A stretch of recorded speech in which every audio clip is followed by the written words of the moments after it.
Eh bien, bonjour à toutes et à toutes. On se retrouve aujourd'hui, pas sur un jeu vidéo, mais sur une image de fond assez qui fait assez peur, hein, je dois l'avouer. Alors, on se retrouve pour un nouveau concept que j'ai pas trouvé sur YouTube. Du coup, j'ai décidé de le faire. J'espère que ça rencontrera un peu de succès parce que j'ai trouvé ça assez original. Donc j'ai fait venir un grand auteur de la littérature française. Tu dis n'importe quoi. Je vous le présente. Il s'appelle Soufre Mercuriel. Il est à mes côtés. Il va se présenter lui-même car je suis pas dans son corps donc. Mais bon, j'ai beaucoup de mal à être un grand auteur de littérature française pour l'instant, puisque j'en suis venu à ces idées. Publier un livre, c'est très difficile. Alors j'en suis venu à cette idée de lire directement mon livre sur YouTube, puisque je pense que j'aurai l'auditoire nécessaire, et parce qu'avant tout, mon but, c'est que je puisse être lu par un maximum de personnes. Alors à défaut d'être lu, au moins entendu. Donc voilà, je remercie Tout peut se mettre 3 de m'héberger sur sa chaîne. C'est vraiment un mécène pour moi. Oui, j'espère que mes 11 abonnés apprécieront ce nouveau concept, mais je continue les jeux vidéo, vous inquiétez pas. Alors, d'abord, l'image de fond, vous devez être intrigué. Je vais lever les soupçons tout de suite. C'est un sanatorium de Waverly Hills. voilà. Et donc, on va, une fois là, on vient de terminer l'introduction là, donc je vais laisser, euh, je vais laisser Soufre Mercuriel. Donc c'est son pseudo. Hein. Je vous ai laissé dans le lien de la dernière vidéo et dans le lien de cette vidéo là, en bas de la vidéo. Et un lien pour acheter son livre. Comme ça, n'hésitez pas à le faire si ça vous a bien intrigué. Alors, on va vous lire l'introduction et si ça vous a plu, regardez l'épisode 1. Et je tiens à remercier mes abonnés. Alors où je fais cette vidéo, on est 11 déjà et l'aventure ne fait que de commencer. Donc, merci à tous. Il avait été prometteur, studieux, séduisant. Aujourd'hui, il était attaché à un lit d'hôpital psychiatrique, l'esprit malmené par une camisole chimique. Mais alors, qu'avait-il pu arriver à ce jeune homme plein d'avenir qu'on appellera ici Pollux? Avait-il eu le cœur et l'esprit brisés par une beauté inaccessible? Avait-il atteint le point de rupture à cause du surmenage? Avait-il abusé des drogues douces qu'il consommait en cachette? À toutes ces questions, la réponse était non. L'histoire de Pollux était extraordinaire. Depuis 3 jours, il neigeait sans discontinuer. Maudissant les flocons, il remontait à pied depuis le lycée pour retrouver la chaleur de son foyer. Il avait la route pour lui tout seul, car aucun automobiliste ne se risquait sur la chaussée verglacée. Les doigts, les pieds, les oreilles, le nez, toutes ses extrémités étaient gelées. Un vent glacial soufflait et l'écorchait vif à chaque rafale. Autour de lui, la nature morte rappelait les paysages de toundra. Il avait faim. Et puis il entendit, venu de loin derrière, quelque chose. Le bruit, un crescendo, rappelait celui d'une voiture en accélération. Se pourrait-il qu'il eût la chance d'être pris en autostop? Le bruit était bien trop sec et régulier pour être celui d'un moteur. Qu'était-ce donc? Même si l'idée lui parut saugrenue, il pensa à un galop de cheval. Se retournant, il s'arrêta. Il voyait approcher une lumière diffuse. Contre toute attente, un cheval gigantesque perça bientôt le brouillard de flocons. C'était une monture fabuleuse, dont le poil lustré et blanc avait le même éclat lugubre qu'un clair de lune. Ses noiseaux crachaient la fumée, et ses yeux fantastiques brillaient d'une lumière de braise. Le cavalier, chevauchant l'inquiétant destrier, était emmitouflé dans une bure sombre, dont le chaperon était rabattu sur le visage. À grande vitesse, il se rapprochait dangereusement de Pollux. Ici, le temps se dilata. Le jeune homme pouvait maintenant rendre compte des détails de tout ce qui l'entourait. Il vit clairement le cavalier dégainer une faux, le soulèvement de la neige à chaque galop de la monture, les flocons s'écrasant contre le vêtement de l'étranger. Puis le cavalier percuta violemment son épaule avec le côté non armé de la faux. Le jeune homme se sentit pousser des ailes, projeté par la force prodigieuse du coup. Dans la trajectoire de sa chute, lui fut offert le visage de son agresseur. Femme magnifique, blonde aux yeux en amande, le regard étrange qui, malgré de nombreuses autres caractéristiques avantageuses, semblait froide et sans pitié. Le temps reprit alors son cours, et le contact avec le sol lui rappela la situation dans laquelle il se trouvait. Assourdi par la neige, le bruit de sa tête heurtant brutalement une pierre résonna quand même horriblement dans ses pensées. Son champ de vision s'assombrit peu à peu, pour le faire finalement sombrer dans les ténèbres de l'inconscient. Pollux se réveilla, et tout était blanc. Un terrible mal de tête le sonnait. Puis peu à peu ses yeux se débarrassèrent du voile qui floutait l'espace autour de lui. Il aperçut sa mère endormie sur une chaise et son père contemplant l'aube par une fenêtre dont les stores étaient entr'ouverts. Puis il se rendit compte que lui-même était revêtu d'une blouse fine, allongé dans un lit qui n'était vraisemblablement pas le sien. À son doigt, un petit appareil pulsait en rythme avec son cœur. C'était un tensiomètre.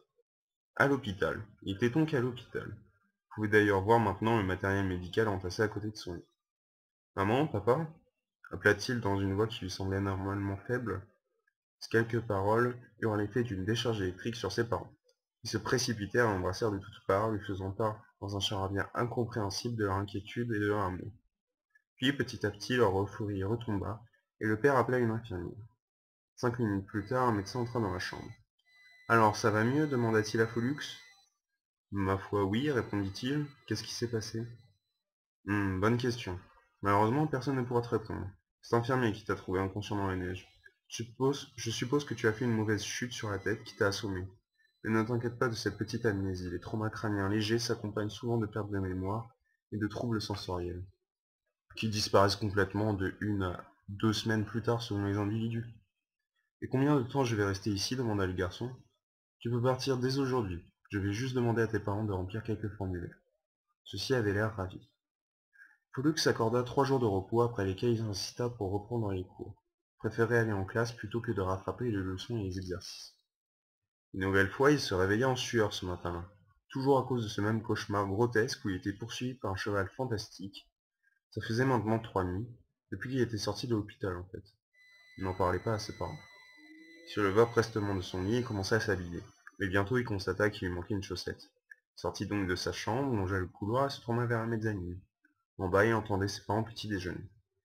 Prenant appui sur le garde-fou, il s'apprêtait à pousser un «Maman!» tornitruant quand la rambarde céda dans un grincement horrible. Les bras battant le vide, il était sur le point de tomber quand il retrouva enfin son équilibre. Il la vit alors. C'étaient ces mêmes cheveux blonds, ce même regard étrange. C'était la mystérieuse cavalière, celle qui avait croisé sa route avant l'accident.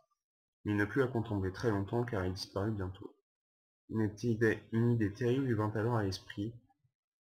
Et si la fin était proche? Il était sûr que lui, Pollux, jeune homme se croyant jusqu'alors invulnérable, allait bientôt mourir. Et puis cette idée disparut aussi vite qu'elle était venue. Il entendait déjà ses parents se précipiter pour connaître l'origine d'un tel vacarme. Chacun se remettant de ses émotions et après avoir convenu de condamner la mezzanine, Pollux et ses parents partirent chacun de leur côté. Après un court voyage en bus, le lycéen arriva enfin, et sans encombre, à la cité scolaire. Les 3 premières heures de la matinée s'enchaînèrent, ennuyeuses, puis vint le déjeuner. Le réfectoire du lycée était assez vaste et pouvait contenir 150 personnes. Aujourd'hui était bondé. Suivi de 2 amis, il entra, parvint alors à ses oreilles le bruit d'une centaine d'adolescents en train de manger. Quel vacarme! Il s'assit imité de ses camarades à une table miraculeusement vide. Ceux-ci débutèrent une conversation sur le cinéma hollywoodien ou les films en général. Pollux n'aurait pu donner plus de précision, silencieux et repensé aux récents événements. Un courant d'air froid lui caressa la nuque. Derrière lui, la fenêtre n'avait décidément toujours pas été réparée. Le fait qu'ils aient trouvé une table si facilement n'était donc pas si miraculeux. S'apprêtant à s'emparer de sa fourchette, Pollux affamé surprit celle-ci droite sur ses pointes. L'ustensile se mit alors à onduler. On aurait dit un serpent tentant de charmer son charmeur. La danse effectuée par la fourchette était hypnotique, tant et si bien que l'attention du garçon fut bientôt focalisée sur l'objet. Le pauvre ne goûtait même pas son privilège, il était en effet le seul à pouvoir contempler ce numéro de couvert d'encens. Bientôt les ondulations se firent plus rapides. Il pensait même entendre des percussions. Et finalement la fourchette bondit. Les dents de l'objet s'enfoncèrent profondément dans sa tête. Un flux de sang se mit alors à couler abondamment sur son visage, et le Kitcho ne tarda pas à rougir sa vision. Il ne cria pas, il ne pouvait qu'écarquiller les yeux. Finalement sa vue s'obscurcit, et il se sentit tomber de sa chaise en s'évanouissant. Il ne se réveilla pas à l'hôpital. Il était allongé sur le sol dur de la cantine, toujours au lycée. L'infirmière remarqua qu'il émergeait de son état comateux. « Est-ce que tu vas bien ?» demanda la soignante. « Oui, répondit Foullux. Je suis tombé dans les pommes ? Il y a exactement 3 minutes, mon garçon. 2 de plus et j'aurais appelé les pompiers. As-tu mangé depuis ce matin ?» L'adolescent se rendit compte que non. Il avait été bien trop occupé par l'accident de la mezzanine pour petit déjeuner. De toute façon, c'était ça où il aurait raté son bus. « Maintenant que vous le dites, non, dit Foullux. Eh bien, tu nous as fait une petite hypoglycémie, mon petit, s'exclama l'infirmière. Tiens, mange ça. Elle lui tendit quelques sucres avec de l'alcool de menthe. Tout en mangeant, la danse de la fourchette revint à l'esprit du jeune homme. La petite femme ronde avait sûrement raison. Cette carence rajoutée à ce qui s'était passé le matin l'avait fait délirer. Il n'y avait rien de bien méchant. Ou pas, fit soudain une voix dans sa tête. La voix d'une femme. Foullux ne put réprimer un gémissement. L'infirmière s'enquit alors de nouveau de son état et lui dit il lui dit qu'il s'était mordu la langue. Pas la peine de s'étaler sur son mal de tête, dont il finirait par venir à bout. Un téléphone portable sonna. La femme potelée sortit son mobile d'une poche de revolver et décrocha, échangea quelques mots avec l'interlocuteur au bout du fil. Elle finit par accrocher. J'ai contacté tes parents, je suis tombé sur ta mère et lui ai conseillé de venir te chercher.